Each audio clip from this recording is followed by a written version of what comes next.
ఎవరైతే భక్తి శ్రద్ధలతో దేవుని పూజిస్తారో అలాంటి వారికి ఖచ్చితంగా మంచి జరుగుతుంది. మీకు ఎన్ని కష్టాలు వచ్చినా సరే దేవుణ్ణి పూజించడం మాత్రం మర్చిపోకండి.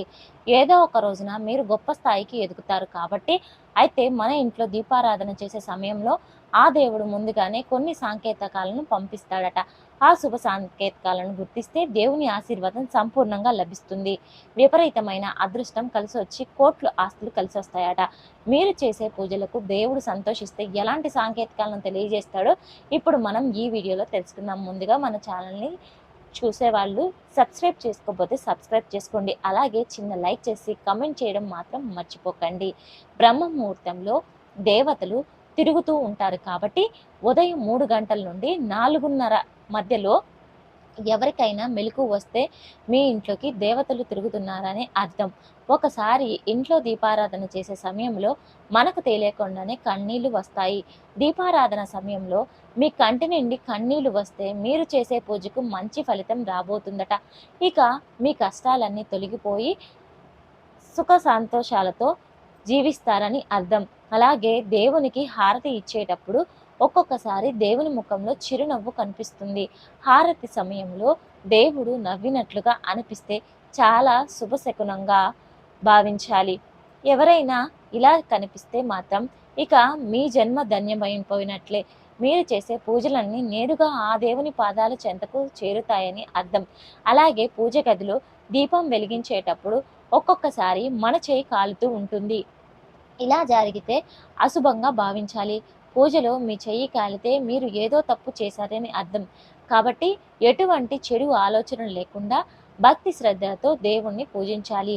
అలాగే మీ ఇంట్లో అనుకోకుండా పాలు పొంగితే ధన రూపంలో మీ ఇంట్లోకి లక్ష్మీదేవి రాబోతుంది. తద్వారా లక్ష్మీ కటాక్షం కలగబోతుందని అర్థం. అలాగే ఒక్కొక్కసారి ఉన్నట్టుండి గజ్జల శబ్దాలు వినిపిస్తూ ఉంటాయి. మీ గజ్జల శబ్దం వినిపిస్తే మీ ఇంట్లో ఉన్న లక్ష్మీదేవి తిరుగుతుందని అర్థం. విపరీతమైన ఐశ్వర్యం మీ ఇంటికి రాబోతుందని సాంకేతికం.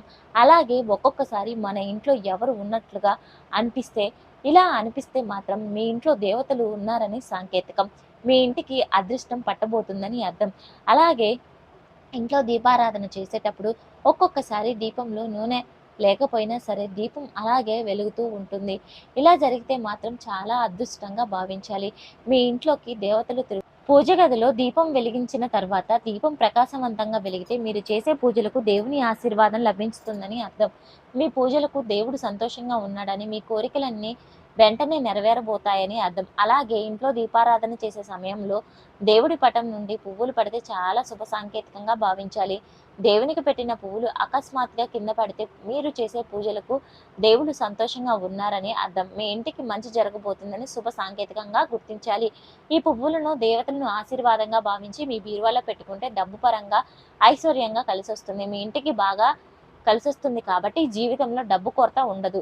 ఇంట్లో దీపారాధన చేసే సమయంలో కొంతమందికి ఆవలింతలు వస్తాయి. పూజ సమయంలో ఆవలింతలు వస్తే మీ ఇంట్లో దుష్ట శక్తులు ఉన్నాయని అర్థం. అలాగే ఒక్కొక్కసారి ఉన్నట్టుండి దేవుని కుంకుమ చేజారి కింద పడుతూ ఉంటుంది. ఇలా చేస్తే చాలా అశుభంగా భావించాలి. పూజ సమయంలో ఇలా జరిగితే మీ భర్తకు సమస్యలు రాబోతున్నాయని అర్థం చేసుకోవాలట.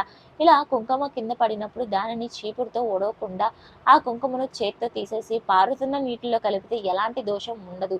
అలాగే దీపారాధన సమయంలో దీపం కొండెక్కితే కుటుంబంలో సమస్యలు రాబోతున్నాయని అర్థం చేసుకోవాలట. పూజ దీపం కొండెక్కితే ఓం నమఃశివాయ, ఓం నమఃశివాయ, ఓం నమఃశివాయ అనే మంత్రాన్ని 101 సార్లు జపిస్తే ఈ కొత్త దీపాన్ని వెలిగిస్తే ఎలాంటి దోషం ఉండదట. అలాగే దీపంలోని వత్తులు పూర్తిగా కాలిపోతే మీ ఇంటిపైన దేవుని ఆశీర్వాదం ఉందని అర్థం చేసుకోవాలి. అలాగే మీ పూజ గదిలో బల్లి కనిపిస్తే మీ ఇంటికి డబ్బు రాబోతుందని అర్థం చేసుకోవాలి. బల్లులు లక్ష్మీదేవి సాంకేతికంగా భావిస్తారు కాబట్టి మీ పూజ గదిలో బల్లి కనిపిస్తే మీ ఇంట్లోకి లక్ష్మీదేవి రాబోతుందని అర్థం. అలాగే మీ పూజ గదిలో నల్ల చీమలు కనిపిస్తే మీరు త్వరలోనే ధనవంతులు కాబోతున్నారని, జీవితంలో గొప్ప స్థాయికి ఎదిగిపోతున్నారని అర్థం చేసుకోవాలి. కాకికి అలాగే దేవతలకు చాలా దగ్గర సంబంధం ఉందట. కాబట్టి ప్రతిరోజు మీ ఇంటి ముందుకు కాకి వస్తే ఏదైనా ఆహారాన్ని ఆ కాకికి పెట్టాలి. దేవతల రూపంలో ఉన్న ఆశీర్వాదాన్ని మీ ఇంటిపై ఉంటుంది కాబట్టి అలాగే మనలో చాలా మందికి కలలో దేవతలు కనిపిస్తూ ఉంటారు. మీ కలలో దేవుళ్ళు కనిపిస్తే మీ ఇంటికి ఏదో మంచి జరిగిపోతుందని, త్వరలోనే శుభవార్త వినబోతున్నానని అర్థం చేసుకోవాలి. అలాగే దీపారాధన చేసే సమయంలో ఒక్కొక్కసారి దీపం నుండి శబ్దాలు వస్తాయట. ఇలా అస్సలు రాకూడదు. దీపం ప్రశాంతంగా వెలగాలి.